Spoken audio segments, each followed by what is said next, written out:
Olá, meus irmãos e irmãs de Ideal Espírita, vocês amigos e amigas que nos acompanham aqui na página Estação da Luz Espírita, muitíssimo obrigado mesmo pela sua companhia. A nossa página Estação da Luz Espírita não tem fins lucrativos, o objetivo é a divulgação da doutrina espírita. E é por isso que nós reunimos aqui esta sede de matérias espíritas para que possa atender às suas necessidades, estudo, lazer, pesquisa. Você encontra aqui na nossa página Estação da Luz Espírita os livros da codificação, obras suplementares, entrevistas, palestras e os programas da Web Rádio Estação da Luz de Natal e Web Rádio Cristo Consolador de São Paulo. Ou seja, um acervo que atenda às suas necessidades, sem fins lucrativos. O objetivo é a divulgação da doutrina espírita.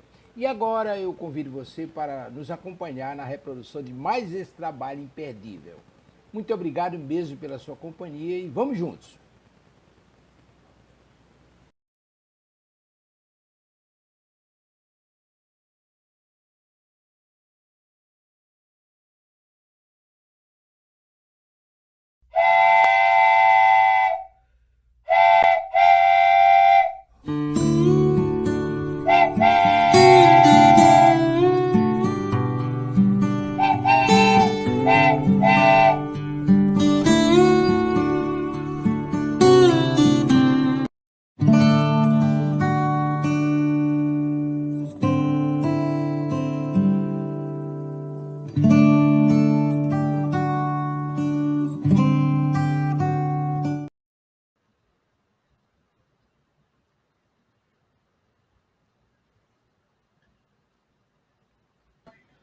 Bom dia! Estava com dificuldade de abrir aqui o som, gente, desculpem.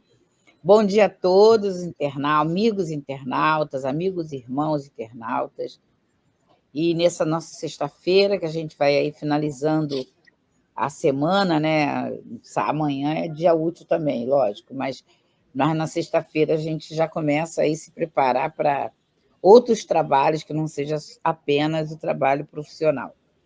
E estamos aqui, a equipe, eu, Helena de Fátima, Sueli Gaudioso, o nosso querido Paulo Riel, e Tavares, que está aí nas técnicas, aí, comandando as questões, e com muita alegria nós retornamos para darmos continuidade ao estudo do livro dos Espíritos. Então, sejam todos muito bem-vindos para nos ajudar aí com os raciocínios de vocês de casa, que a gente recebe, tá? A gente sabe que vocês estão apoiando.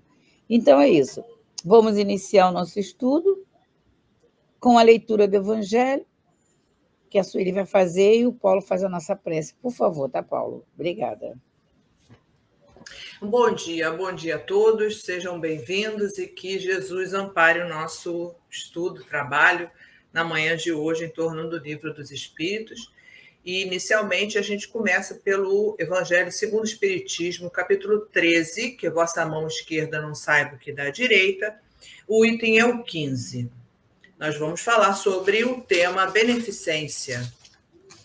E quem nos fala é o Espírito Protetor. Então, vamos lá.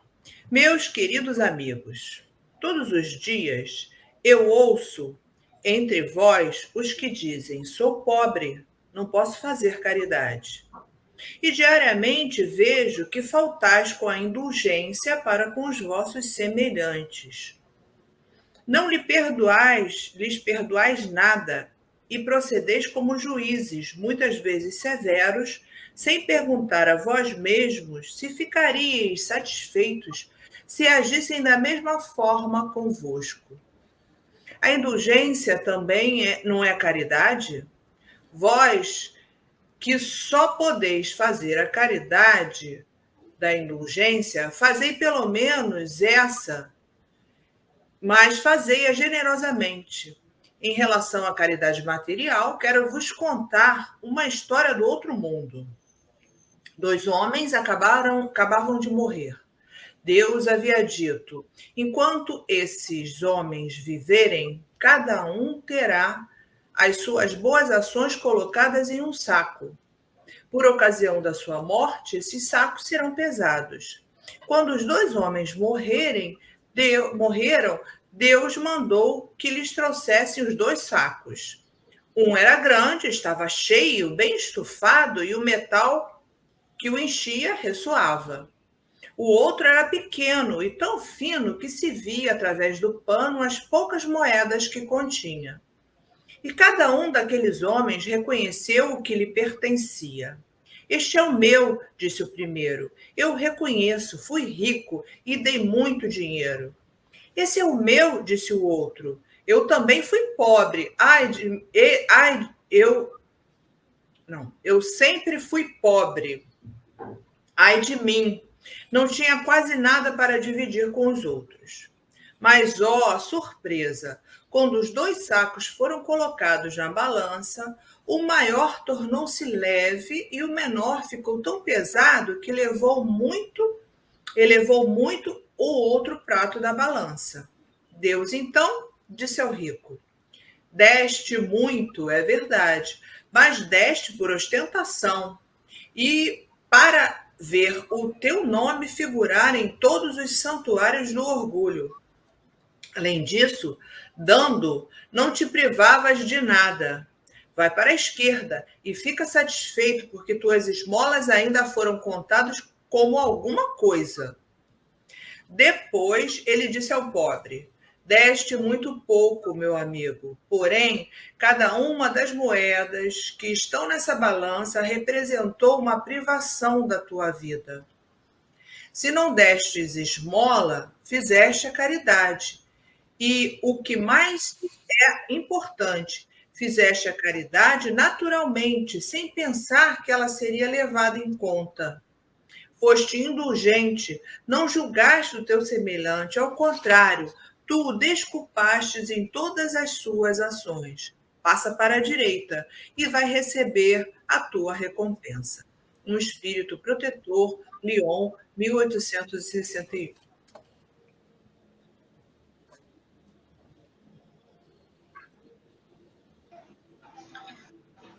Senhor Jesus, estamos aqui junto a Ti para esse momento de estudo do Livro dos Espíritos, o Consolador que enviaste para nós. Pedimos, Senhor, que nos ampare, que nos ajude a estarmos próximos dos Espíritos que conduzem esse trabalho, dos Espíritos que nos conduzem o estudo, assim como de todos que participam desse momento conosco, Senhor. Aproveitamos que estamos buscando estar próximo de Ti e pedimos, Senhor, que ampare e fortaleça os nossos irmãos no Rio Grande do Sul, que eles possam perceber a presença dos humanos e dos espíritos solidários, próximos ou distantes, compartilhando o seu momento de testemunho.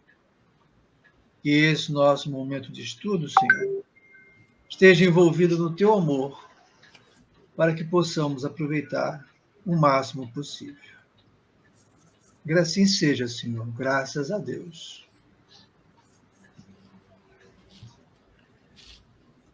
Graças a Deus, que bom esses momentos de oração, que nós estamos aprendendo que orar é ter essa conversa, mesmo que rápida, sincera, profunda e voltada e direcionada, não só para nós, mas para o nosso próximo também. É isso que, graças a Deus, nós estamos aprendendo. Então, dando continuidade com muita alegria em nossos corações do estudo que fazemos sobre esse livro, temos muito prazer, muita satisfação em estudar as outras obras. Mas o estudo desse livro traz para a gente assim, uma sensação agradável, não traz? Não dá a impressão que a gente está lembrando Kardec lá no estudo que ele sempre nos incentivou? O que vocês acham sobre isso que eu estou falando? Besteira? Está comparando? Sei lá, que às vezes a gente fala umas coisas, né, que não tem nada a ver, mas, na verdade, é a sensação que eu tenho, até um agradecimento muito grande por essa web Estação da Luz poder estar estudando aqui do jeito que a gente faz, de uma forma descontraída, de uma forma bem despretensiosa, mas que dá tantos frutos, graças a Deus. Então, vamos lá, né? Vamos iniciar nosso estudo, Felipe. Começa aí você, por favor, minha filha, a ver onde nós paramos. Sim. Só para a gente ver, porque... Bom dia a todos, mais uma vez. É bom a gente... Realmente, o Livro dos Espíritos, assim, falando que você nos traz aqui, ele dá um encantamento na gente mesmo, porque a gente estuda outras obras e aqui a gente vê a amplitude dessa obra, que ela vai tocando em todos os pontos fundamentais, né, da doutrina e da nossa vida, do nosso caminhar. Então, a base, né? É a base de tudo, né? Pois é, e a gente vai encontrando as respostas todas e muito rico também, eu vejo, por esse lado, a capacidade intelectual e moral que Kardec empreende aqui nessa obra, que foi a base para todas as outras, a gente sabe disso, mas essa capacidade de perceber as dúvidas de todo mundo, né? Lógico que ele recebia as dúvidas também, ele compilou exatamente para atender Então, é uma obra que realmente a gente tira chapéu e vai descobrindo em cada momento algum detalhe, como toda a sua codificação, que a gente não tinha prestado atenção, mas que fortalece a nossa fé. E é muito rico, realmente. Eu também sou outra apaixonada pelo Livro dos Espíritos, porque ele está contido em toda a leitura que a gente faz, o Livro dos Espíritos está contido. Então, é a base, e a gente precisa ter isso bem entendido e bem sentido, né? Então, assim, o Livro dos Espíritos, ele tem uma metodologia assim muito, muito especial, e ele começa mesmo de Deus, para a gente entender toda a construção, né? E ele fala das obras da criação, a formação do mundo, essa questão de Adão e Eva, a construção do homem, né? No final, né? Do espírito, e aí, a partir da 76, a gente já entendeu que tem a humanidade, e a humanidade veio de um projeto divino de construção aos poucos e que está afinizada com a ideia da época deles mesmo, lá do pensamento evolucionista. Então, isso é muito rico, muito bandeirante, que os espíritos, né, trouxeram numa oportunidade onde as pessoas já conseguiam entender que existia a possibilidade de sair daquela ideia do criacionismo. E não, a gente não é criado segundo Deus, no dia, na hora, cada alma numa vez, não, né? A gente sofre um processo de evolução porque nós somos um espírito encarnado. E esse espírito ele vai tratando pouco a pouco dessa questão, e aí vai aprofundando. Então, esse espírito ainda reencarna diversas vezes para se aprimorar, e aqui, particularmente, nesse capítulo que ele nos fala sobre espírito, e a gente estudou a natureza, a escala espírita, a progressão desses espíritos, que é essa ideia evolucionista que a gente fala, e continuou o retorno, e falamos sobre reencarnação, que é um tema que é a base também dessa nossa doutrina, e ele continua aqui, então, no capítulo 4, onde nós estamos analisando, onde a gente viu que esse mundo, esses espíritos, ainda podem nascer em outros planetas. Então, existe pluralidade das existências. E aí, falando de reencarnação, a gente pode nascer e renascer aqui nesse planeta porque estamos afinizados, e aí a gente tem, como já falamos, obrigatoriamente nós vamos evoluir, mais cedo ou mais tarde. Então tem um caminho todo perfeito, depois lá no final nós vamos estudar as leis morais. Então é muito rico, muito importante a gente dar um aprofundamento para a gente chegar então às nossas conclusões pessoais, enriquecidas pelas obras complementares. Nós estamos estudando a encarnação nos diferentes mundos. Já passamos pela questão 172, onde nos perguntava Kardec, nossas diversas existências se efetuam somente na Terra, e os espíritos dizem que não, nem todas, mas em diversos mundos. E agora nós estamos nessa questão 173 aqui. Já passamos na semana passada por ela, eu retornei aqui para a gente dar continuidade a partir dessa questão.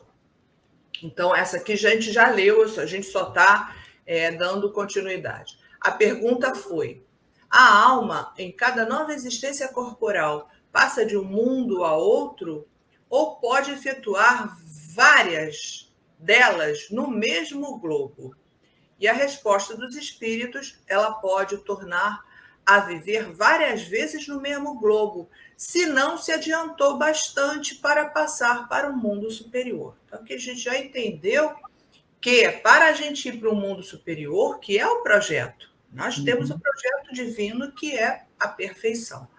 E aqui é o planeta, já estudamos, que é um planeta de prova e expiação e prova, e é um planeta ainda denso, o perispírito é denso, e a gente precisa estar aqui porque a gente não tem afinidade com mundos mais evoluídos.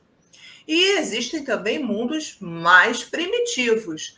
Nós também já evoluímos ali no mundo primitivo, a Terra passou por esse processo, onde o mundo era bastante denso, e aí os australopitecos, já na fase humana, tinha aquele corpo mais parecido com os símios, corpo denso, se arrastando pesadamente sobre o solo. E aí, para a gente evoluir, tem que melhorar também o perispírito. Nesse capítulo, então, nós analisamos essa questão, e aí agora a gente vai para outro slide, tá? É onde vimos aqui a Gênese. Esse aqui, na semana passada, a gente já passou, quando em um mundo os espíritos vão realizar a soma de progresso que o estado desse mundo comporta, deixam-no para encarar em outro mais adiantado, onde adquirem novos conhecimentos. O projeto é sempre esse. A gente passa, progride, avança, pode passar para outro mundo se você está habilitado. Aqui a gente ainda tem uma luta árdua para chegar nessa capacidade. Nós lemos também na semana passada essa questão aqui do livro Libertação, que André Luiz nos traz, eu acho que vale a pena a gente ler aqui, e ele vai falar assim: há milhões de almas humanas que não se afastaram ainda da crosta terrestre há mais de 10.000 anos, morrem no corpo denso e renascem nele, qual acontece às árvores que brotam sempre, profundamente arraigadas ao solo, aferrado aqui à sua matéria. Recapitulam individualmente e coletivamente lições multimilenárias, sem atinarem com os dois celestiais de que são herdeiras, afastadas deliberadamente do santuário de si mesmas, no terreno movediço da egolatria inconsequente. Então, é aquele indivíduo que se valoriza, sou eu, tudo eu, é o egoísmo, né? E aí ele fica ferrado esse mundo, porque a gente tem que evoluir para as leis morais. Agitando-se de quando em quando em guerras arrasadoras que atingem os dois planos no impulso mal dirigido de libertação, através de crises inomináveis de fúria e sofrimento. E é por isso que ficam ali ainda, aqui no planeta Terra, 10.000 anos, porque estão sempre em fúria. E a gente vai prestando atenção como a gente continua isso mentalmente, às vezes não entra na guerra, mas está na provocação, sempre no responsivo, um fala, você tem que se impor. Essa é uma questão que a gente precisa se libertar, né? Destroem, então, o que construíram laboriosamente, que a gente vem do processo de construção desde o princípio inteligente, trazendo, assomando os conhecimentos, mas a gente acaba destruindo o que construíram e modifica o processo de vida exterior, transferindo-se de civilização. Então, volta para o planeta Terra, volta para o planeta Terra. Eu acho que aqui André Luiz foi perfeito. Muito bom. Não conhecia esse texto, não, muito bom. E você sabe, quando você estava lendo aí, eu estava me lembrando essas várias coisas que a gente lê, principalmente de Joana de Ângeles, né? Eu nem sei identificar exatamente onde Joana de Ângeles fala, não, mas lê aquelas 25 livros que é sobre a questão psicológica, que a gente vai encontrar isso que eu vou falar. Nós somos autossabotadores. A gente só não tem noção disso. Quando fala assim, nós somos nossos primeiros inimigos, é no sentido que, como Joana de Ângeles fala, de nos autossabotar. Mas não temos noção disso, não. A gente não nos vemos como bloqueador dos acontecimentos da nossa vida. A gente sempre bota o quê? A culpa nas outras pessoas. Né? A gente joga para o outro e joga para Deus. Mas a gente vai reencarnar. Então, e quando vem um pensamento que é para te libertar das vidas expiatórias, a gente quer ficar naquele ciclo. Não, na próxima encarnação, deixa que eu dou o jeito disso na próxima encarnação. Quer dizer, esse auto-sabotando. É óbvio que essa fala, hoje em dia não se fala mais tanto isso, não, porque antigamente falava-se muito isso assim, de uma forma jocosa, para demonstrar que conhecia, que sabia da reencarnação, mas agora a coisa evoluiu, já se sabe que isso é um tipo de ignorância doutrinária, da cultura doutrinária. Mas a gente ainda pensa, a gente ainda sente. Você tem projeto para crescer. Projeto bons. Projeto que vai dar certo, porque mal comparando, é a questão de fé. Né? Fé, a gente já sabe que não começa na elaboração das coisas. Começa o quê? Começa na questão do invisível. Como diz lá na carta de Paulo aos Hebreus, capítulo 11. Né? O que é a fé? É o conhecimento daquilo que você não vê. Aquilo que você não vê. Eu não vou lembrar direito assim. Das coisas que você não vê, mas que são aquilo que vai acontecer. Quando a gente vai aprender, não estou querendo falar aqui de física quântica, não, pelo amor de Deus, mas quando a gente começa a ouvir falar, a estudar um pouquinho, ler alguma coisa, é bem o que a física quântica está falando, né? Como que ela diz que a realidade é criada, na verdade, pelo observador. Só um instante. Eu fecho os olhos e me observo, e não é que a coisa não existe. Mas vai ter uma tendência de existir. Nas minhas palavras, tá, gente? Pelo amor de Deus. Mas vai ter uma tendência de existir que, na verdade, eu vou criar mentalmente aquela situação. Aí ela vai existir, que antes não existia. Pode ser nível consciente ou inconsciente. Isso aí, de forma muito grosseirona, é o que a física quântica fala. Né? Da questão de que a realidade é criada pelo observador. Quando a gente vai para a questão da fé, é quando Paulo fala que a fé é a certeza das coisas que não se veem. É a certeza das coisas que não se veem. No dia a dia, se você só tiver convicção, só for realizar um projeto, quando você olha e vê, não, isso aqui vai ser assim, está tudo certo, vai acontecer dessa forma, eu preciso de garantias. O mundo não dá garantias. Não te dá garantia. Você vê que tem projeto que tem tudo para acontecer. Tem projeto a nível material. Se você for trabalhar enquanto espírito imortal, só com as coisas físicas, você está ferrado. Porque não tem garantia se o dinheiro vai chegar, se aquele edital que você participou, você vai entrar. E quando entra, não tem garantia se vai pagar. A FIA está atrasada, as instituições, não sei quantos meses aí. Está todo mundo desesperado. Não pode ter garantias apenas em parceria com o governo, quando eles pagam, quando eles querem. Mas o projeto não está baseado nisso, não pode estar baseado nisso. Então, o projeto da nossa vida, ele tem que estar baseado na certeza de quê? Na certeza de que o Criador de tudo é Deus. É aquela mensagem, Sueli, do Lacordaire, quando ele fala a prece é um sustentáculo da alma, mas ela não é suficiente se não estiver baseada numa fé viva na vontade de Deus, porque aí entra a questão de provas, expiações, entra causa e efeito, entra exercício, tem coisa que ela não dá certo, mas aquilo não deu certo, aquilo é um exercício. Você começa a treinar para habilidades maiores para chegar naquele projeto dos teus sonhos, erro e acerto. Mas o que acontece? O primeiro momento que o negócio está treinando, não pode dizer que é erro, o que você faz? Você sabota o teu próprio projeto. Eu não, aquelas pessoas difíceis são mesmo. Aquela situação, não é assim que eu gosto de trabalhar. Mas o teu gostar de trabalhar, que é o projeto, vai ter que passar por etapas.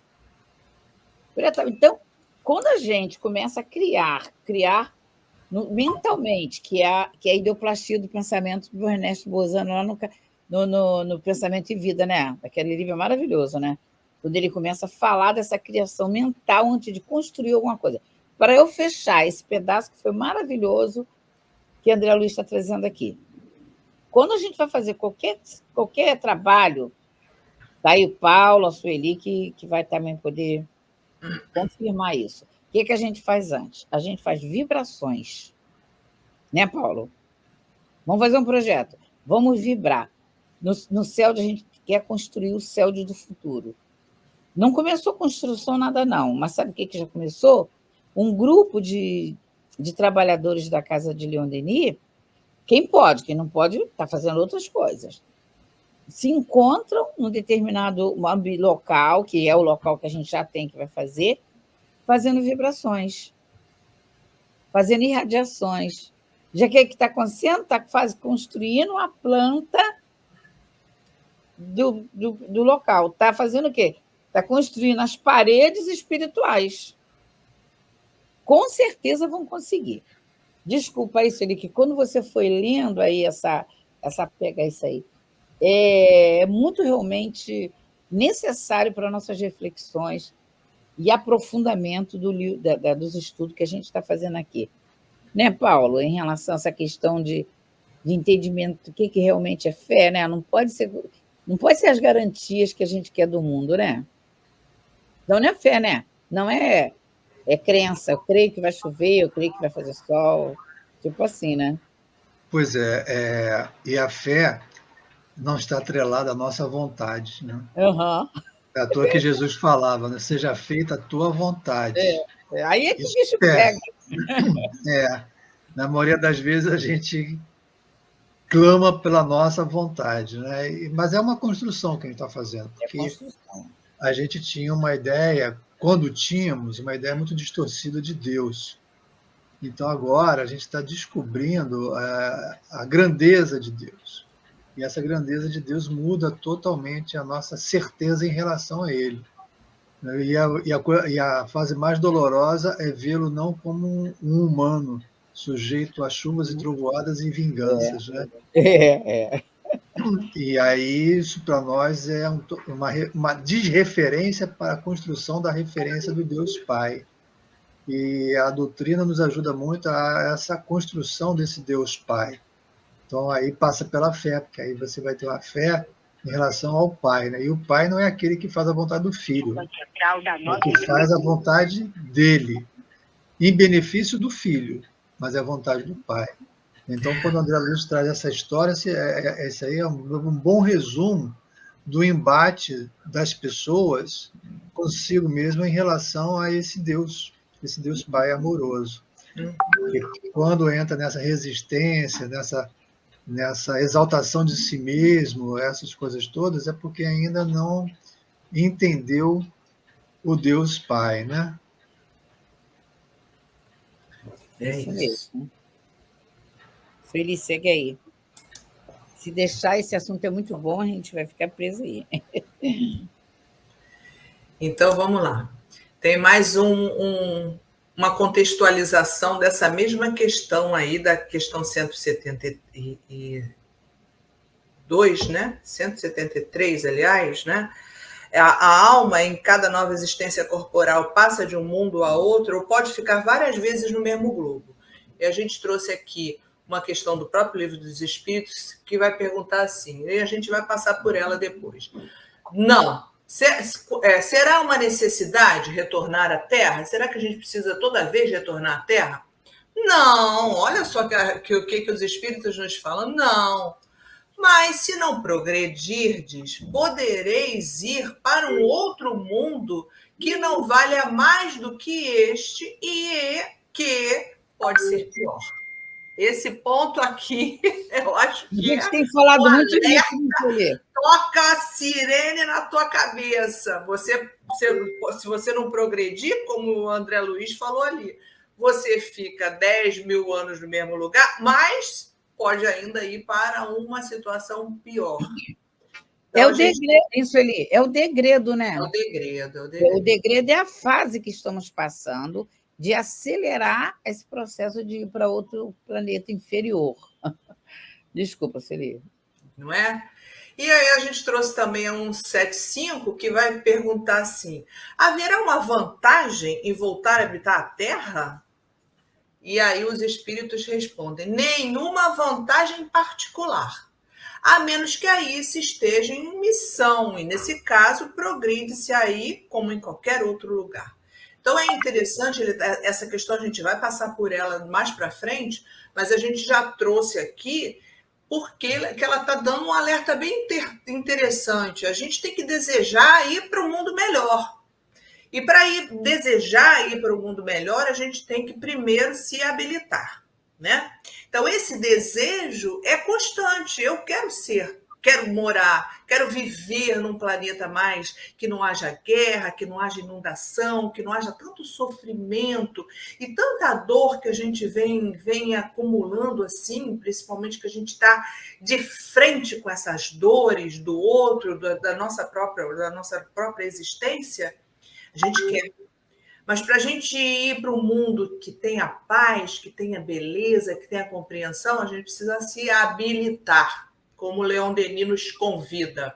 Vamos ter que nos habilitar para seguir à frente. E aí a gente pode progredir até aqui, no planeta, aqui na Terra, a gente sem viver o sofrimento na nossa carne, porque aí o espírito que já tem uma evolução entende a dor, né? Entende o sofrimento, entende a dor do outro e auxilia. E aí você está numa missão, aí é um outro conteúdo, é uma situação diferenciada, porque você está numa missão de auxiliar e aí você está progredindo também.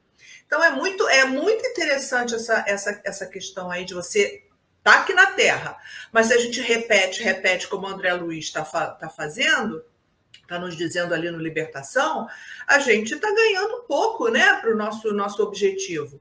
A gente pode sair da Terra, voltar a viver na Terra? Sim.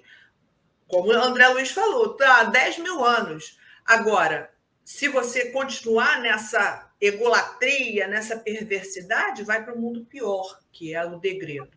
Ou continua aqui na Terra, mas num trabalho missionário, aí diferencia totalmente a proposta, né? Verdade.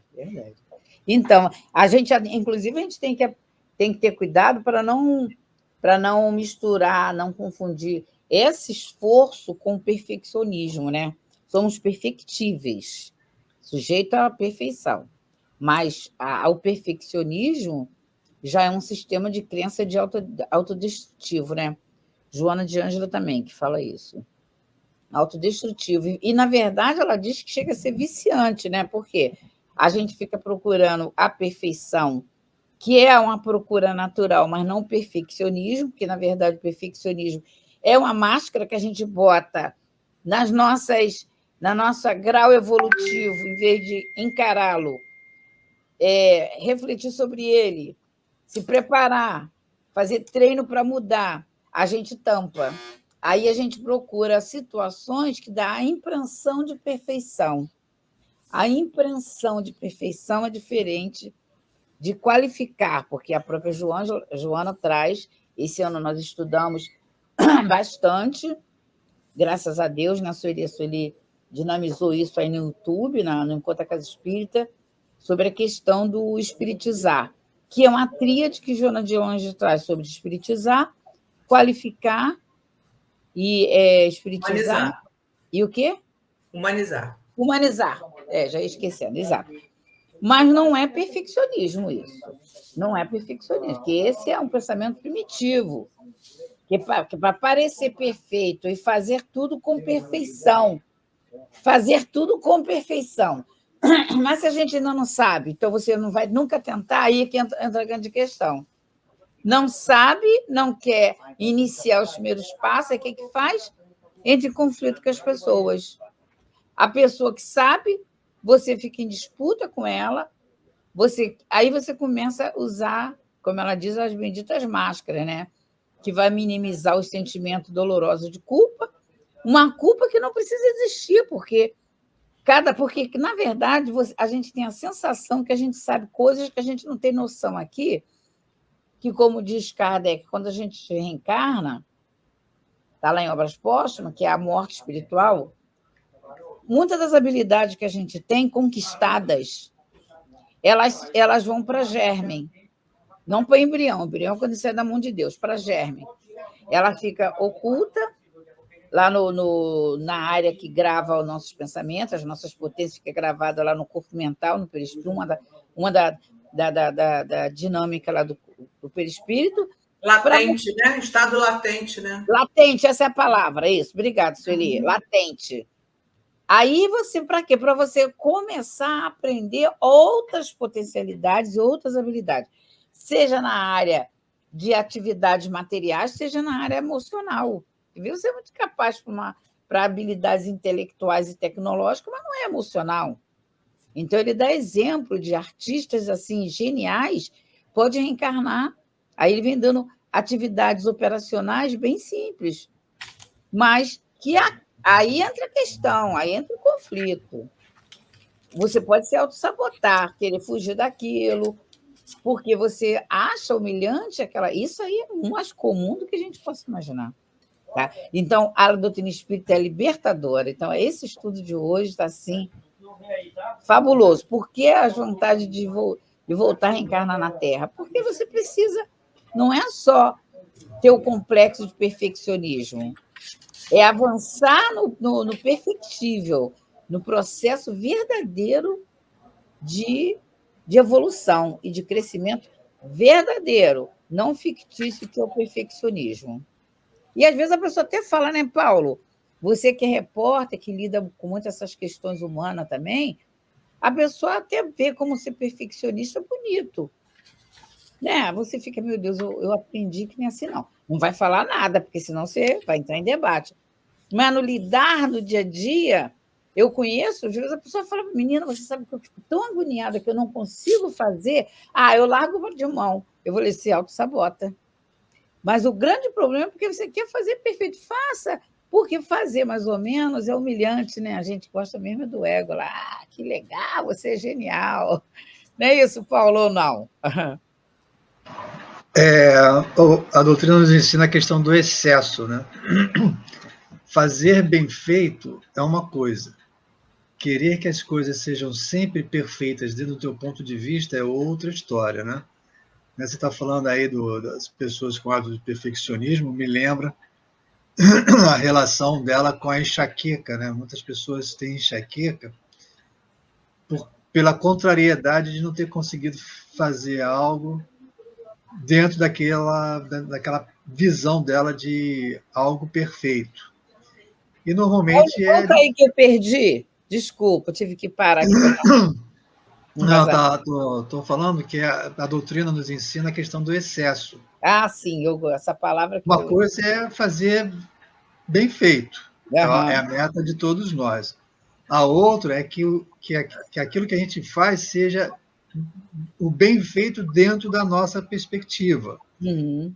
E que muitas das vezes isso não acontece, principalmente quando a gente está fazendo algo com outras pessoas. Quando está sozinho, é você contigo. Mas quando você está fazendo com outras pessoas e você estabelece um padrão de perfeição, que certamente a outra pessoa não está acompanhando a tua ideia de perfeição e, portanto, não vai sair do jeito que você está pensando. E aí, um dos efeitos disso, né, a famosa enxaqueca, né? É verdade. Cara, Depressão. depressão, né? Então entra nessa história, mas é o que a doutrina fala, não cometa excesso. Né? Olha o que você está fazendo. Né? A ideia de fazer bem feito tem que ser um princípio de todos nós. Não adianta a gente fazer aquela coisa chamada meia bomba, né? Então, o importante é a gente fazer como deve ser feito, como se espera, como Deus espera que a gente faça, mas entendendo que a gente vive em sociedade e que dentro da ideia de Deus, e às vezes isso gera esse tipo de conflito, né?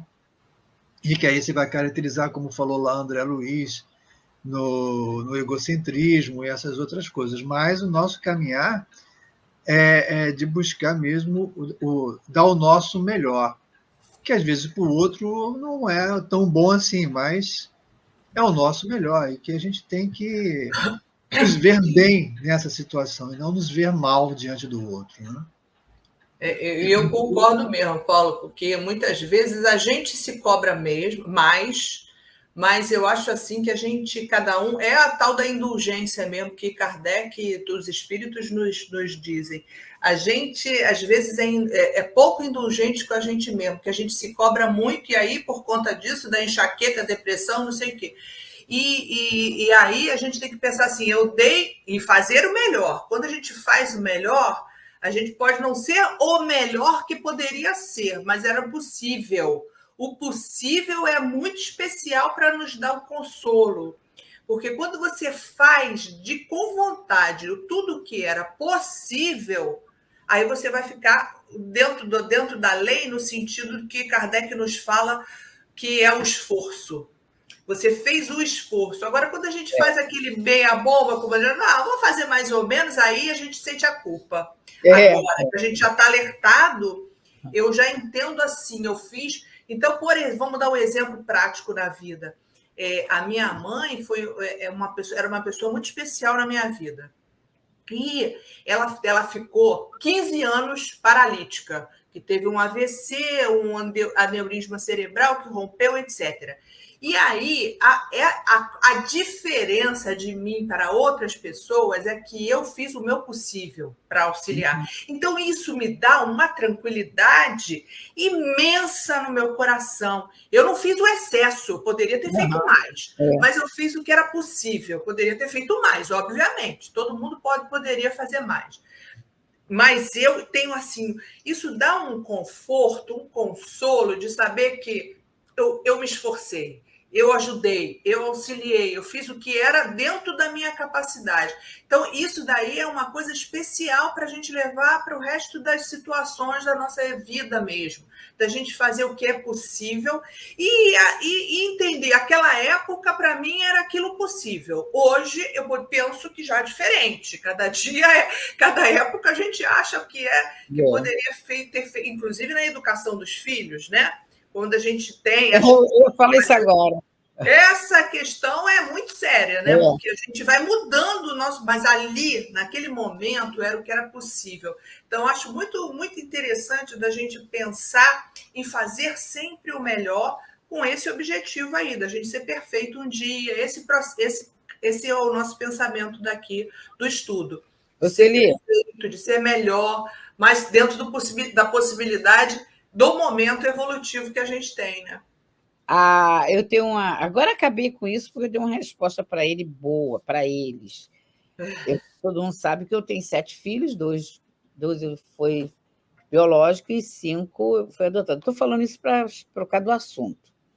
E vários outros que conviviam, porque eu tive abrigo e que, sendo adotado ou não legalmente, se consideram filho e é filho.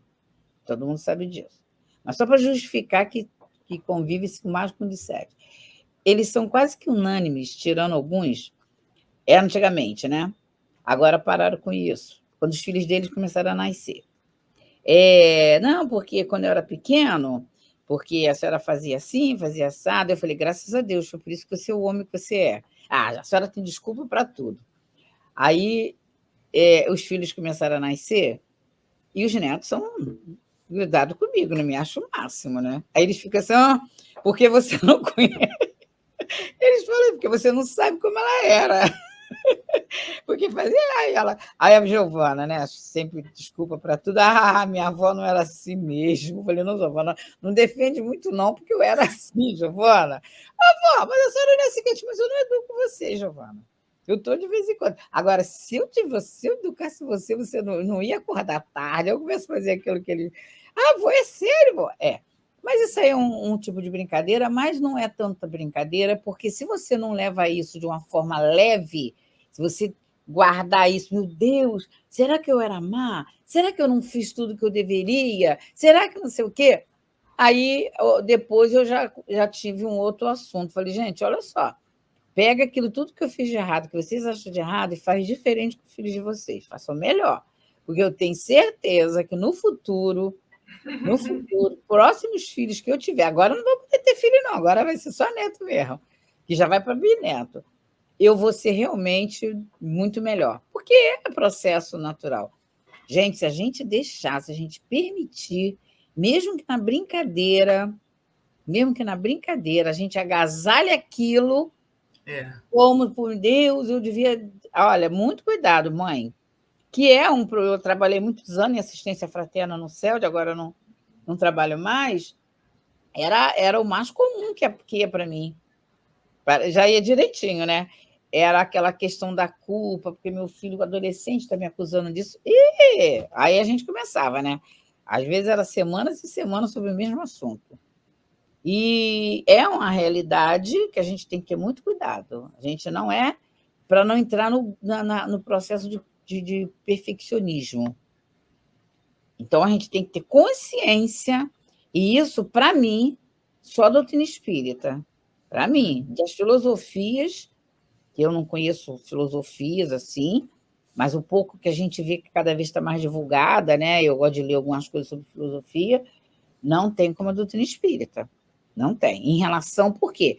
Ela trata das questões morais, ela trata das questões da alma, como ser integral, não apenas como personalidade encarnada. Esse que é o grande diferencial. Aí já dá um... Por quê? Tem coisa que você não vai conseguir resolver enquanto está encarnado.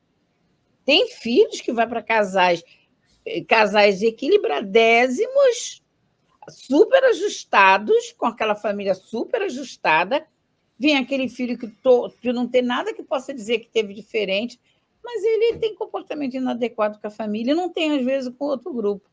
Se não tiver essa visão de vidas passadas, de que você, já que a tua família é tão organizada, então receba um filho de Deus que precisa do teu ajuste. Agora, se você agasalhar, meu Deus, por que eu não consegui com os outros, eu não consegui com ele?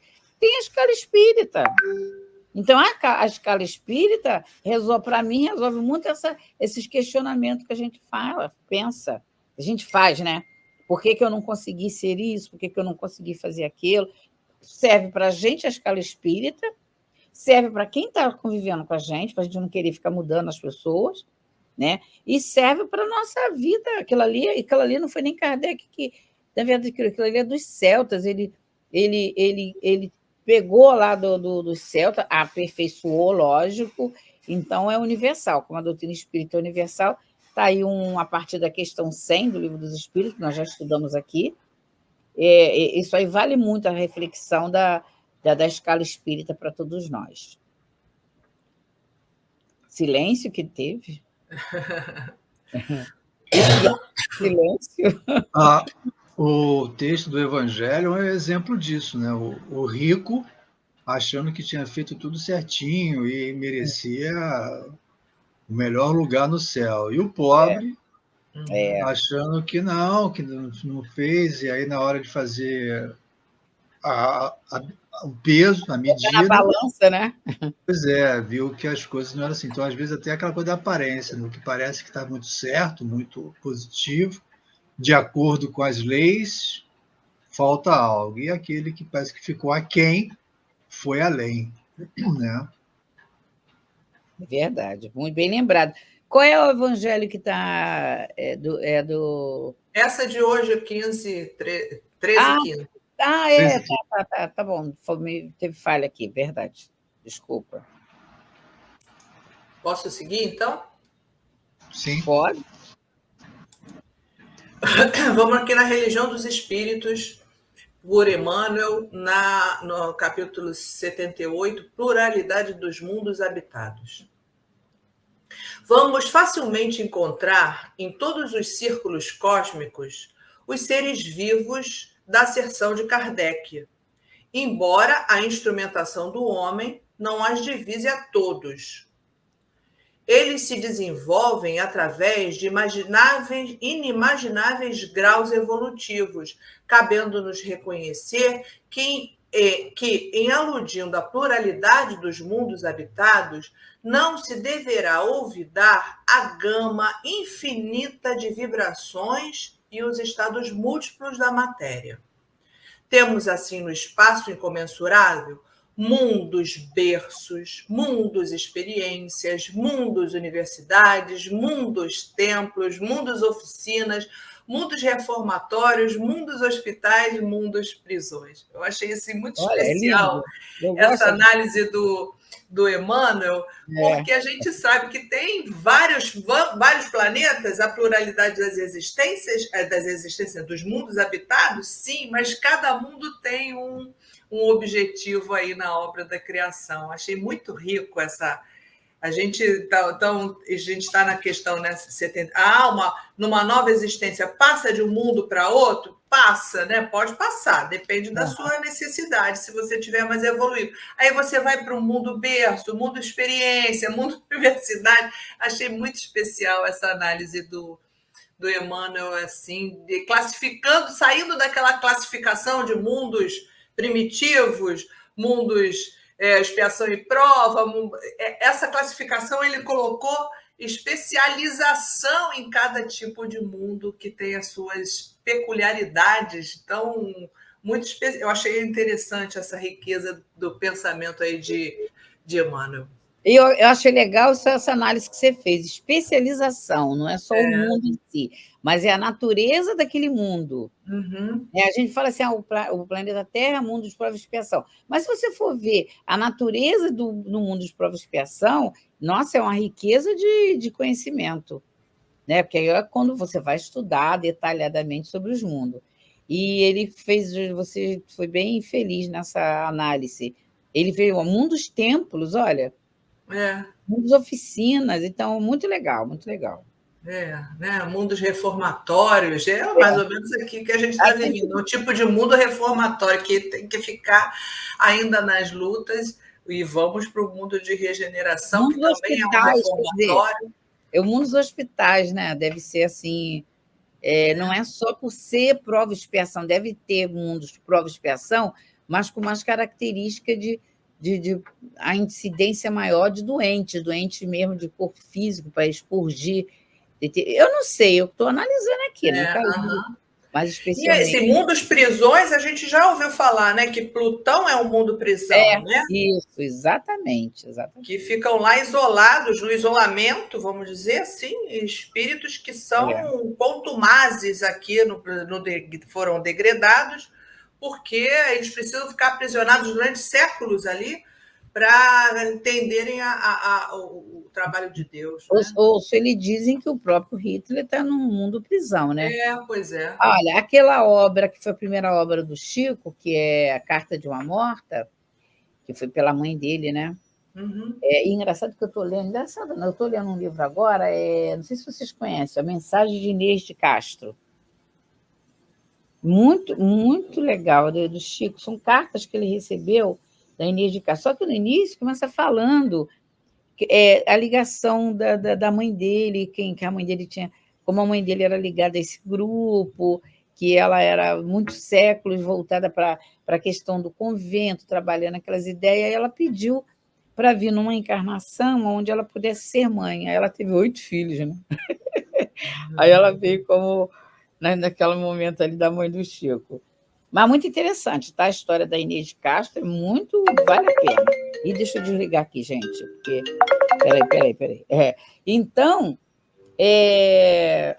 a carta de uma morta, ela vem dando detalhes sobre aquele planeta, onde ela diz o seguinte, são da mesma idade, da mesma era que é da geração da humanidade terrena, tem o mesmo período do mundo que ela vem relatando, eu não me lembro se será Marte, eu acho que é Marte. É Marte que ela relata? É Marte. Só que ele diz o seguinte, lá, a população, falando a grande maioria, né? A população, na sua grande maioria, optou por seguir os ensinamentos de Cristo. Então, eles já não se matam mais uns ou outros e não comem carne. Não estou aqui fazendo campanha de nada, mas é relato do Espírito, tá, gente? Que diz que é opção, olha o livre-arbítrio aí, ó. Foi opção. Então, eu achei muito sério isso, não esqueci mais disso. Não tem essa coisa, está na época, por isso que não evoluiu. Não evoluímos porque nós decidimos realmente nos bloquear, nos autossubornar, nos sabotar, esqueci a palavra, nos autossabotar. É isso, essa questão do autossabotamento, porque na hora de evoluir começam a vir os problemas. Aí a gente quer logo ficar infantilizado, né? Com aquela postura infantil, né? Tem que ser protegido. Na verdade, para a gente crescer, a gente tem que ser mais protetor do outro, não é protetor de dominar, não, mas mais se auxiliar, que essa mensagem do capítulo 13, item 16, a mensagem é assim, você que é uma senhora, uma mulher que não precisa, que pode se dedicar ao outro, então um estímulo para a gente sair dessa fase de só ser protegida, de só ser amada e começar a amar o próximo. Então, ela diz que lá a população daquele mundo teve essa característica, que foi a de enfrentamento e dos desafios que a vida levou o planeta para verdadeiramente fluir. E são da mesma idade, mais ou menos. Não vamos levar só o pé da letra, a idade nasceu, fomos criados no mesmo dia, não é isso não, mas um período bem parecido.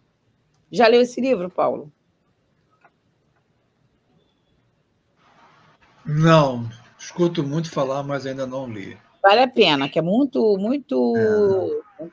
importante para essa questão do degredo, para a questão do livre-arbítrio, porque ela bota o livre-arbítrio no macro, né? A população toda. É muito interessante, muito profundo, a verdade é mais do que interessante, é muito profundo. O primeiro livro, né? Não é à toa, né? De Chico. Uhum. Pode seguir, Paulo? Quer falar alguma coisa? Não, podemos seguir. Aqui na Libertação. Lê aí para a gente, Paulo, faz favor. Viver no capítulo 19, precioso entendimento. Viver no corpo terrestre, entendendo os deveres divinos que nos cabem, não é tão fácil, ante a glória infinita que, em companhia dele, podemos recolher. Todos possuímos culposo pretérito a redimir. É imperioso reconhecer, todavia, que, se a experiência humana pode ser doloroso curso de renunciação pessoal, é também a abençoada escola em que o espírito de boa vontade pode alcançar culminâncias. Para isso, no entanto, é indispensável se abra o coração ao clima interior da bondade e do entendimento. Somos diamantes brutos revestidos pelo duro cascalho de nossas milenárias imperfeições, localizados pela magnanimidade do Senhor na ourivesaria da terra. A dor, o obstáculo e o conflito são bem-aventuradas, ferramentas de melhoria, funcionando em nosso favor. É interessante a colocação de Emmanuel, que modifica a ideia de dor, né? Quer dizer, passamos pela dor não por punição, mas podemos dizer, por lapidação do espírito. Então, é sempre benéfico. E a gente vê isso, né? que é interessante quando nós estamos vendo essa situação lá no Rio Grande do Sul, né, de uma dor muito grande, de uma situação muito, muito difícil, né, mas há esperança. Né? Em nenhum momento houve o desalento, pelo menos a manifestação desse desalento. Tá? Todo mundo no sentido da esperança e da solidariedade. Que isso mostra que, se fosse castigo, a ideia de castigo, as pessoas iam estar se lamentando. Ah, estou sendo punido porque eu fiz, não lembro o que eu fiz. Mas quando vê que é uma questão de lapidação do espírito, né? Hoje mesmo estava ouvindo o noticiário, e tinha lá um senhor ilhado na casa dele, e as pessoas ilhadas no alto do viaduto. E aí, a única coisa que ele podia fazer, ele fazia, dava água e dava comida para as pessoas. Amarrava tudo numa sacola e descia até o viaduto para as pessoas. Aí o repórter vira para ele e fala: Pô, o senhor, mesmo na situação difícil, o senhor estava ajudando os outros. E a resposta dele é brilhante: não tinha o que fazer. Né? Quer dizer, se ele ficasse lamuriando a situação dele, ele não teria visto isso, não estaria fazendo isso. Como ele estava esperançoso, ele viu que não tinha o que fazer a não ser aquilo que ele estava fazendo. Então, mostra que a dor, como Jesus traz para nós, e a doutrina, mostra essa circunstância, né, que ela não é um lado, é ela em si, né? Essa circunstância de educação e de lapidação do espírito. Né? O quanto esse senhor, né, na situação que ele está vendo, que não, eu tenho que fazer, não tem o que fazer a não ser fazer isso. Eu não tenho, eu não vou botar Ou se ele estava querendo dizer que eu já tenho a bondade dentro do meu coração, agora eu tenho que usar essa bondade, porque não tem outro jeito. Não é isso? Pois é, o que eu vou fazer? Ficar olhando para eles, sentindo fome e sede? Então, pelo menos, eu faço o que eu posso fazer. Né? Não ficou, de repente, até com egoísmo, não. Se eu der a comida para eles, eu vou ficar sem comida. Se eu der água para eles, eu vou ficar sem água. Né? Não passou isso pela cabeça dele. Né? Ele até, de uma forma bem simples e bem direta, fiz o que porque não tinha o que fazer. Quer dizer, não tinha mais nada para fazer a não ser fazer isso. Exato. E nem está se achando o melhor das pessoas por conta do que está fazendo a obrigação, né? Ele falou isso numa singeleza absurda. Não foi um ato heróico, não foi um ato filantropo. Foi aquilo que lhe cabia naquele momento. Pronto, está feito. É isso. É porque a dor, tá, como diz aqui o André Luiz, a dor serve realmente como ferramenta de melhoria, né? A dor acorda a consciência. Só isso que a gente ainda precisa ter aqui na Terra, acordar a nossa consciência para poder passar, então, para outra etapa, né? Tá fechada, Helena. Opa! Por isso que esses pensamentos, se a gente, que aparece o tempo todo na internet, aparece o tempo todo no WhatsApp da vida, no Instagram, ou filosofia mesmo, que fazedores de ideias, influenciadores divulgam essa questão de mundo de papelão, né? A André Luiz até usa esse termo. Pensa que o mundo é mundo de papelão com céu sem nuvens. Porque nós não iríamos evoluir. E justamente por isso que onde ele tem aquele texto da dor lá no Problema do Ser, justamente por esse motivo. Ele coloca de forma muito clara, objetiva e profunda. Tudo dói, tudo sofre, seja no céu como na terra. Então, é o processo para evoluir. Agora, o que não é processo para evoluir, da mesma forma, a lei da destruição. A destruição abusiva já não é mecanismo de evolução. Já é o excesso, como o Paulo trouxe logo no início, já é o excesso que vira paixão. Mas nem o pensamento mórbido. Antigamente, o pessoal falava muito, o espírita masoquista. Masoquista. Mas é outra palavra que se usava. Hoje eu estou ruim de lembrar as palavras. Fúnebre também não. Tem uma palavra que daqui a pouco eu lembro. Hoje em dia já nem se fala mais tanto. Por causa da divulgação está maior, mais assim, meios visíveis das ideias, as pessoas podem, várias pessoas fazendo várias palestras, várias postagens, então vai esclarecendo melhor. Que aquele que gravou isso e foi divulgando, outro foi divulgando, então já viu que não é isso, é o contrário, é perceber qual é a lei. A lei, que é aquela, que é a 614, que é aquela que a gente é feliz quando atende, em todo o universo mostra que não existe um ser que não sofre.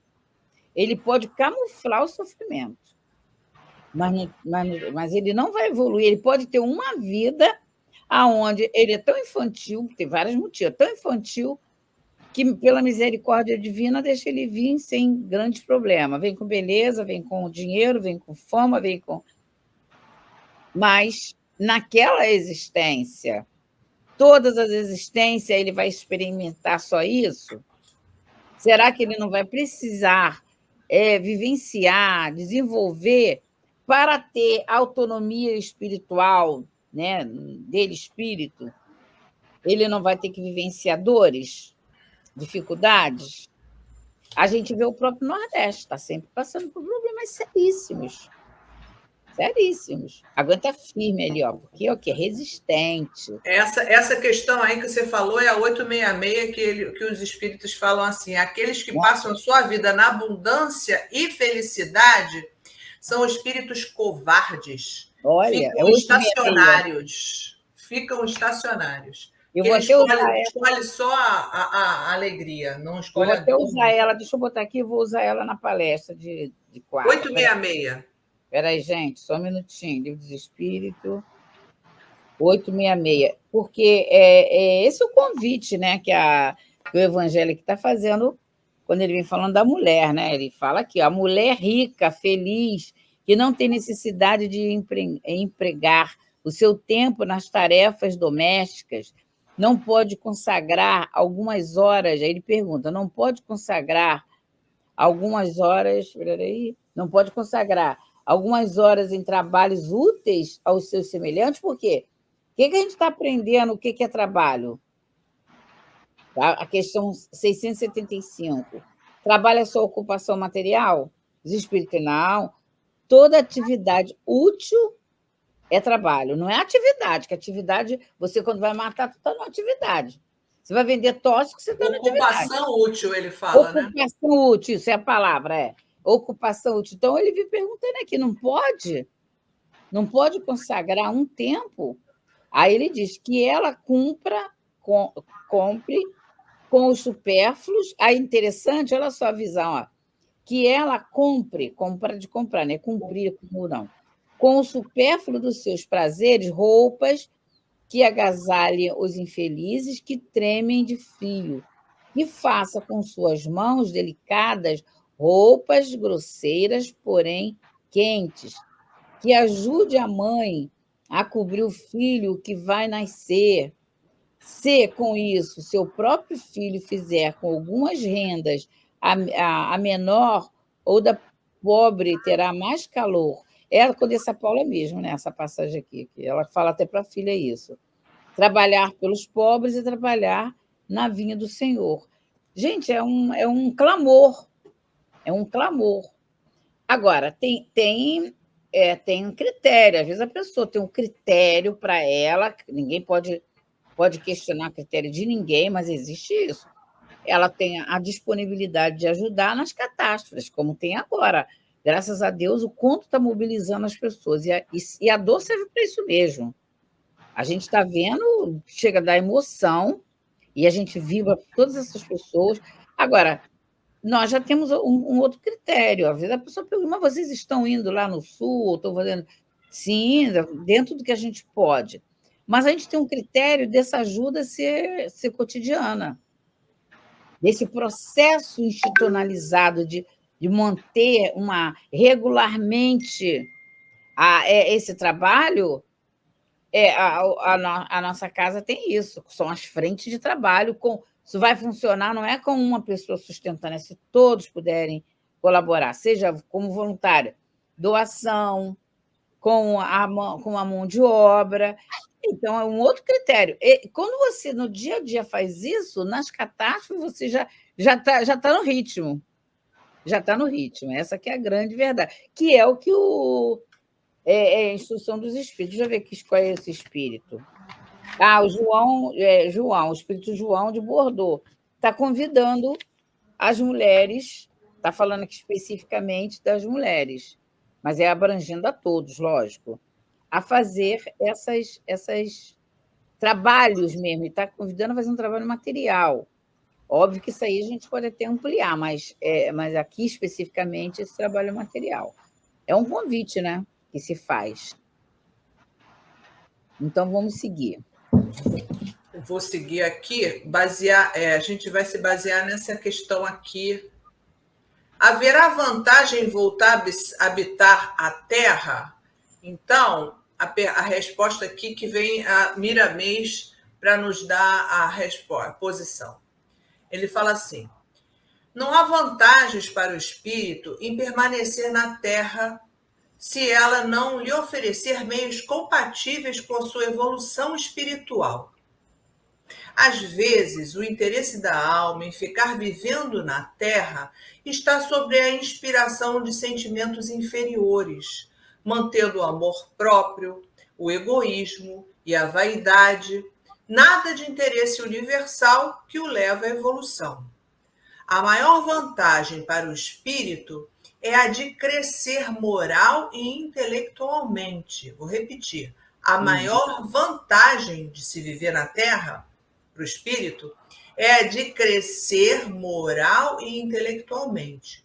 Vamos pensar na gente mesmo, e o objetivo é esse. A vantagem da gente estar aqui nessa encarnação é isso: crescer moral e intelectualmente. Porque fisicamente a gente já conquistou bastante coisa, a gente precisa ter desenvolvimento agora moral e intelectual, aprendendo para desenvolver a moral, né? Seja onde for, a casa é uma só, é a casa de Deus. E ele continua: consideramos uma felicidade, os espíritos herdaram a terra e nela permanecerem como oportunidade sagrada de consolidar o bem dentro da alma. É interessante a gente pensar que a gente está no momento certo, no lugar certo, com uma oportunidade sagrada da gente se consolidar no bem, porque nesse momento que a gente tem visto tanta dor, né, principalmente lá no Sul, a gente fica consolidada a certeza de que Deus mobiliza todos os seus, empreende todos os esforços para a gente ser melhor a cada dia, inclusive dentro da dor, né? E ele continua finalizando assim: a melhor vantagem para a alma é a autoeducação. Isso aqui é porque está na Terra, tá? É a autoeducação em todos os sentidos. É o aprimoramento constante. É compreender o sentido do Evangelho como força educadora de todas as criaturas. Então, essa é a vantagem de se estar ainda na Terra. É consolidar isso tudo dentro da nossa alma e ser melhor para buscar, então é se habilitar, como diz Leon Denis. É essa oportunidade que nós estamos aqui de nos habilitarmos para um mundo melhor. Mas para isso a gente precisa ter autoeducação, evolução moral, evolução intelectual, aprimoramento constante, compreender o sentido do Evangelho que nos convida a isso, ao desenvolvimento moral, como força educadora. E a gente não está educando só a gente, só o nosso espírito, a gente está educando a quem está do nosso lado o tempo todo, né? Com nossos exemplos, não com a fala, né? Sem realmente ter o sentido. Verdade. Segue, Nassuli. Vamos aproveitar, então, para responder umas perguntas que o pessoal fez aí, já deixou para o Tavares, e aí eu acho que antes da gente passar para outra, valia o certo. Essa é a hora, porque daqui a pouco já não dá mais tempo. Então, antes da gente passar para outra, a gente faz essas perguntinhas aqui, olha. A Sônia Sônia não, é o Saulo Matias, de Vila Sônia, Piracicaba. Ele pergunta se tem relação entre as questões 38, 172 e 182. A questão 38 fala que Deus criou o universo. E as outras vão falar sobre pluralidade encarnação nos diferentes mundos, né? Então, o Saulo Matias, as 3 questões que você cita, 38, que fala de Deus, a 72, que vai nos falar sobre as existências corporais nos diferentes mundos, e a 182, que também está nesse tema, considerar exatamente o estado físico dos diferentes mundos, elas estão alinhadas no sentido de que tudo é obra divina, projeto divino, e que cabe a todos nós ter conhecimento desses conteúdos para nos aperfeiçoarmos e sairmos até dessa encarnação de uma maneira mais perfectível que nós somos, mas cada vez mais aprimorada. Então, se eu vir alguma relação entre elas, é essa relação, é a relação que é divino e que ele nos coloca uma variedade de mundos que a gente vai se aperfeiçoando aqui e nos outros, né? Sueli, em relação a isso aí, a diferença é que na 188 ele deixa 182, ele pergunta. 182. Tá bom, mas a 188 ela dá um diferencial legal para caramba em relação a isso. 188 que eu estou falando. Que está dentro desse caminhar dele, dessas ideias.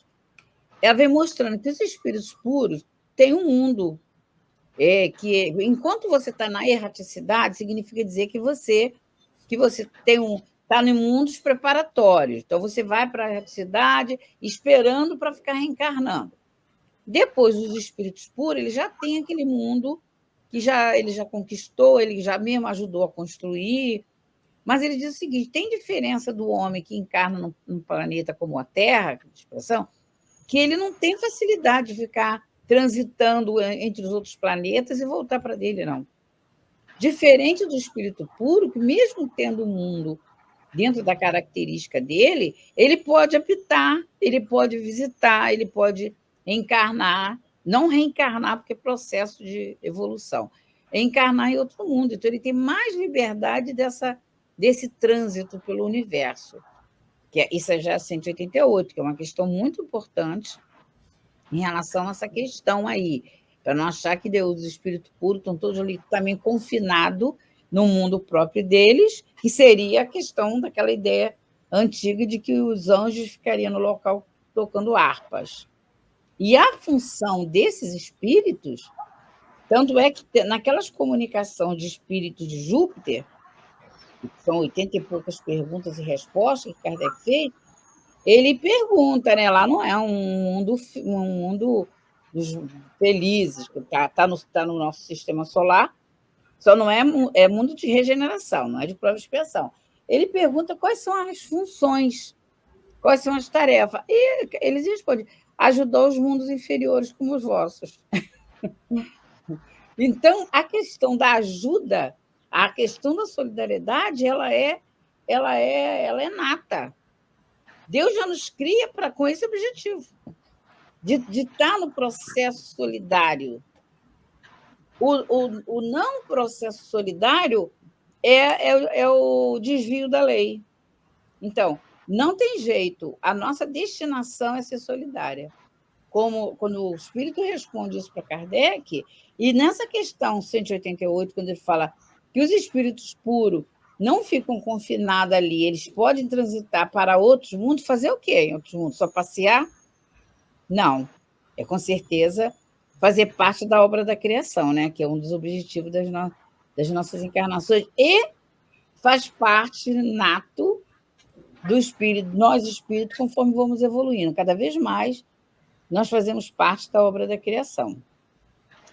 É que ele fez essa pergunta aí, eu me lembrei dessa 188, que é muito refletida, né, sobre essa questão de cada vez mais a gente ter mais mobilidade. A gente tem tanto medo de de perder a nossa liberdade, a gente cada vez mais fica mais preso ainda ao mundo sofredor com medo de perder a liberdade. Porque a gente ainda acha que liberdade é só o movimento de duas pernas, dois braços, não é. Pelo contrário. A gente vai aprender que depois a gente tem muitas mobilizações. Na espiritualidade, existem máquinas cada vez mais sofisticadas. Tem a questão da volitação, imagina. Parece sonhalado, né? Mas é lembranças, inclusive é lembrança que o espírito, quando escreve certas questões assim, muitas vezes é lembrança do que ele sabe da espiritualidade. Por isso até que eu trouxe a 188, que também tem esse mesmo raciocínio do que ele perguntou. Vamos numa outra pergunta aqui da Rejane. Ela faz a seguinte, da Rejane de Betânia, em Manaus. Ela pergunta assim: quais são as características dos espíritos que, num futuro próximo, não poderão mais encarnar na Terra?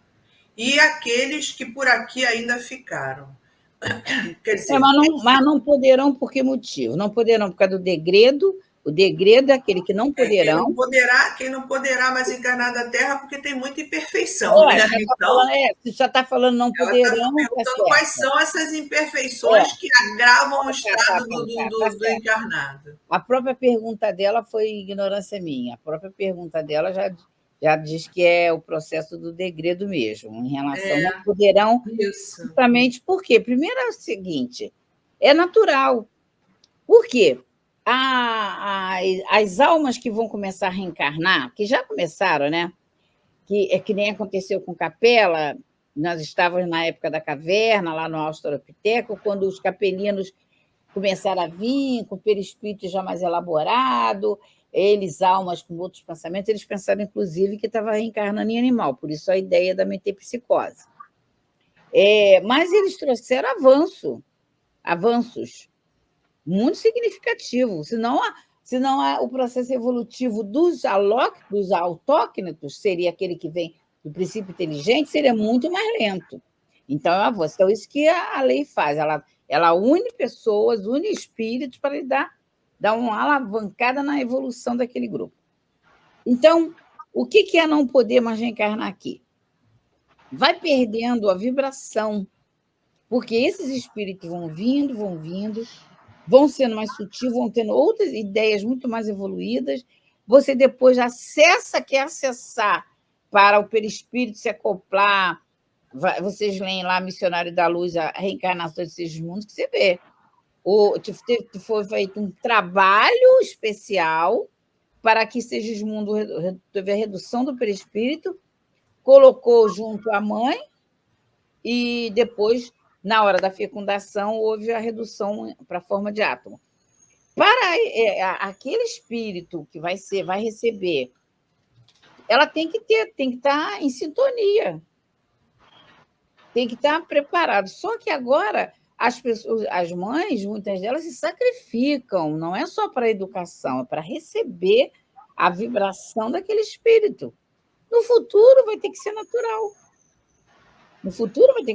Então, a gente vai precisar verdadeiramente passar pelo processo de expandir o nosso grau de consciência com as coisas, não é grau de consciência conforme o mundo passa, é conforme as ideias cristãs, do que Jesus trouxe. Necessidade de perdão, aí a gente sabe, é só estudar o cristianismo, não estou falando catolicismo, não estou falando religião em si, não, estou falando as ideias cristãs. E a gente vai entender que tem lógica. Não é possível você não querer o próximo que você quer para você. Não é possível você achar que não existe uma inteligência suprema no universo. Não é possível. Então, essa é a expansão das ideias. Para quê? Para ter afinidade, questão. Quando a gente fala atração, é fluido com fluido. Quando a gente fala sintonia, então vai precisar ter atração com dos fluidos para reencarnar, com as mães que aqui estarão, os pais que aqui estarão, e sintonia, aí já é de ideia. Então, precisamos melhorar as ideias para ter aproximação de paz, senão a gente vai ser, naturalmente tenta e não consegue, tenta e não consegue. Aí vai ser onde? Vai ter que ir para um planeta onde você vai conseguir. Aí tá. Então a gente tem que correr, não é atrás, não, correr na frente desse atraso que voluntariamente a gente se permitiu, se autossabotou e fomos ficando atrasados, né? Isso todos nós, não tem nada, não é o perfeccionismo que a gente finge que é sem ser, não. É o que a gente é mesmo. Então, o que a gente é mesmo não cabe mais a gente certos comportamentos. Por exemplo, eu sei falar de questão de depressão. A depressão tem vários aspectos. Tem questão de medicação, sim, mas você vê que você não pode ficar a vida inteira só fazendo reposição da medicação. Se você é a alma, que é a origem, que começa na melancolia, vai avançando, aí começa nos excessos, se você não reagir. Tem que auto-reagir, que é a autocura, para ter o processo de crescimento, do autocrescimento. Então, não tem jeito. Nós estamos na fase tudo do alto. Autoconhecimento, autocrescimento, autoperdão. Kardec já dizia, a doutrina espírita já está na terceira fase. Já passou a fase das mesas girantes, já passou a fase do deslumbre com os efeitos físicos. Ele já existe, já foi provado, existe, tá? Tá bom. Fazer o que com isso? Pegar isso como instrumento para evoluir. Então, agora já sabendo que existe, pode estudar, pode até fazer, mas não fazer isso como uma bandeira para progredir. A bandeira para progredir agora a questão da evolução mesmo através do raciocínio, da pegar a leitura, refletir, ver ali. Ou então deixar na estante, como só livro, mais livro guardado. Paulo, contigo. Não, vamos para outra pergunta para não deixar todo mundo sem resposta.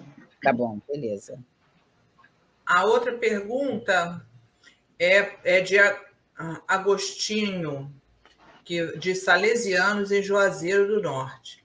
Quando um espírito encarna no planeta, por exemplo, com doenças incuráveis, defeitos físicos e mentais, foi escolha do próprio espírito? Foram os mentores? Contigo, Paulo. Paulo. Sua vez. Doença é um caso sério, né? A gente tem que dar um jeito de justificar porque a gente é perebento, mas a gente é assim. Gostei dessa. Causa mesmo, né?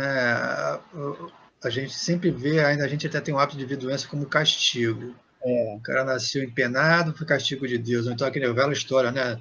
Deus marcou o cara para não perder de vista, aquelas coisas. É verdade, muita maldade isso. É verdade. Por causa disso, porque a gente vê como um castigo, né? Então, quando a gente chega e diz que não é castigo, ao contrário, é cura. É cura, né? Aí tudo muda. Então, estar desse jeito, né? Isso não quer dizer que quando nós estivermos vivendo num ambiente de regeneração que não terá mais doença. Né? Nenhum espírito disse que daqui para frente, lá no futurozinho próximo, não haverá doença. Ao contrário, eles dizem que ainda terão, a medicina estará muitíssimo mais avançada. Então, para ter medicina, porque ainda existe doença. Mas a gente tem que ver doença como um elemento de cura da pessoa. E algumas delas são até pedidos da gente, né, para ser um elemento de controle, um elemento limitador, para a gente evitar os excessos, essas coisas todas. Então, estar doente, se não foi provocado pelos nossos excessos, então, portanto, vai ser, normalmente da vez acontece isso, né? Mas nessa própria encarnação, né, se a gente tem um mau hábito de alguma coisa que provoca doença, é hora de você aprender a não repetir aqueles maus hábitos de antes. Eu conheci um senhor que ele era fumante, teve um problema na garganta, o médico falou para ele não fumar, porque poderia piorar, tratou e curou o problema na garganta, ele voltou a fumar, e aí a doença voltou, agravada, ao ponto dele perder a condição da fala. Aí ele parou de fumar. Pô, ainda teve chance. Né? Pois é, né? Mas mostra que um exemplo que eu gosto de usar por causa disso, que mostra o excesso, que nessa própria encarnação dele, ele teve a oportunidade de aprender e aprendeu. Poderia ter aprendido com menos prejuízo, mas foi a escolha dele, então isso é respeitado. Então, nós podemos ver a doença como um elemento altamente, como a gente está falando da dor, né? Altamente educativo e sinalizador. Né? Se nós estamos saindo dessa. Essas coisas estão se manifestando em nós, né? Como a gente tem visto assim, muito caso de câncer, né? Muitas vezes o câncer é a manifestação da cura e não da manifestação do prejuízo, do É. mal. Né? É o E corpo aí, drenando pelo espírito, né, Paulo? exato, mostrando que é um momento de cura, não é um momento de dor, ao contrário, é um momento de cura. Se conseguir permanecer encarnado, ótimo. Se não conseguir permanecer encarnado, bom, porque é a dor que fica, mas a alegria de que ele conseguiu resolver aquela questão que ele trazia, sabe-se lá quantas encarnações, quanto tempo daquele jeito, e que dessa vez ele conseguiu se resolver, se melhorar. Então, a doença, na perspectiva espírita, a gente não se estimula, incentiva a ficar doente, mas entende a doença como um elemento reabilitador, recuperador, rejuvenescedor. Né? O Paulo, Leonderi. Tocou o sino, tá bom? Só para avisar, hein? Hã? O Tocou quê? o sino. Ah, tá rapidinho. Ah, esse sino é para isso? Eu pensei que fosse um. É para isso. Rapidinho, ó. Olha o que Leonderi fala lá no capítulo 25 em relação. É 25 ou 26? Espera aí, rapidinho, só para não passar a informação errada. Capítulo 26, rapidamente. Ele diz assim: ó, é preciso sofrer para adquirir e conquistar. Não precisa mais nada. Então, na verdade, essa questão de sofrimento não é só para quem tem doenças, quem tem problema, não. É para evoluir, e tem vários tipos de sofrimento. Beleza, senhor Tavares? As Muito doações. bom dia. Bom dia. Eu sei que a gente está aí com o tempo estourado, mas aí é importante que a gente volte a frisar que precisamos redobrar, porque parece que tem mais chuva hoje no sul do país. Com mais chuva, essas cenas com certeza irão se repetir de forma mais dolorosa. Então, vamos aí cooperar, temos diversas possibilidades de cooperar materialmente, com dinheiro, ou então agora está precisando realmente assim de material de limpeza, de material de higiene, água já tem bastante, mas cestas básicas, de preferência aqueles que possam mandar a comida já pronta, porque você não tem fogão para fazer. Então você manda o arroz aí, é bom, é maravilhoso, mas não tem onde fazer. E também, assim, de lençóis, cobertores, porque também vai chegar uma frente fria agora no sul do país. Então, nós temos aí a própria Cruz Vermelha, a Defesa Civil, a Federação Espírita do Rio Grande do Sul, e também os Correios, né? Os Correios, de uma forma geral, estão recebendo em todo lugar, todos as sedes dos Correios estão recebendo. Lógico, evidentemente, donativos materiais, tipo alimentos, cesta básica, produto de higiene. Outra coisa que a gente tem que lembrar, os cachorrinhos, gatinhos, também precisam mandar também, assim, ração, né? Vimos agora o resgate de um cachorrinho que estava lá esperando, né? Só com a cabecinha do lado de fora da água. Então, há necessidade de a gente fazer essa nossa parte, além, lógico, das preces por aqueles que já foram, e pelas preces daqueles de mais de 1.600.000 pessoas que estão desabrigadas lá nos Pampas Gaúchos. Então, é essa a nossa recomendação para hoje. Muito obrigado, sucesso, luz e paz. Vamos à prece, né? Fechar com a nossa prece. Eu vou fazer a prece. Então, vamos todos nós agradecermos essa oportunidade de estarmos juntos nessa conversa amiga, nessa reflexão, utilizando o conceito doutrinário para nós entendermos o que os espíritos estão querendo passar para nós. Entendermos a dor que estamos vivenciando nesse momento lá do Rio Grande do Sul, não só do Rio Grande do Sul, mas também na questão das chuvas em outros países, que são tantos que eu não vou nem citar nomes. Vamos também pedir para que a nossa querida amiga Yara Cordeiro, que desencarnou essa madrugada, que hoje será o sepultamento dela, de uma família espírita, da nossa família espírita, ligada ao Centro Espírita Leon Denis, uma grande trabalhadora. Temos certeza que será acolhida pela sua família espiritual. Temos certeza de que ela vai conseguir perceber a estar já no mundo espiritual. Então, que ela possa ser amparada e protegida pelos benfeitores da casa. E, voltando aqui para nossas despedidas, os nossos corações pacificados, as nossas mentes harmonizadas com as questões que foram divulgadas e analisadas hoje. Que a paz de nosso Senhor nos envolva, nos ampare e nos dê permissão para darmos por encerrado o estudo da manhã de hoje. Graças a Deus. Chegamos ao final da nossa atividade. Muitíssimo obrigado mesmo pela sua companhia e espero você no próximo evento.